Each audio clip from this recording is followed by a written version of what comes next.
এক জঙ্গলে ছিল এক বড় নদী, আর সে নদীতে থাকত এক বুড়ো কুমির।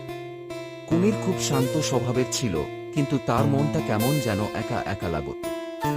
সে চায় একটা বন্ধু। জঙ্গলের অন্য পাশে থাকত এক দুষ্টু কিন্তু মজার শিয়াল। সে সব সময় দুষ্টুমি করে বেড়াত, কিন্তু ভিতরে ভিতরে তারও একজন বন্ধুর দরকার ছিল। একদিন কুমির ভাবল, বন্ধু বানাতে হলে আগে কিছু বলতে হয়। আমি একটা চিঠি লিখে পাঠাই। সে পাতা কুড়িয়ে কুড়িয়ে এক চিঠি লিখল, প্রিয় অজানা বন্ধু, আমি নদীর কুমির। আমি একা একা থাকি।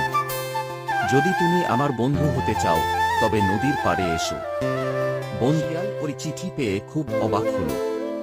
সে ভাবল, কুমির তো খুব ভয়ানক প্রাণী, কিন্তু এই চিঠিটা খুবই আন্তরিক। একবার দেখা যাক। পরের দিন শিয়াল গিয়ে দাঁড়াল নদীর ধারে।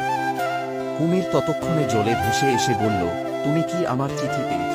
শিয়াল মাথা নেড়ে হেসে বলল,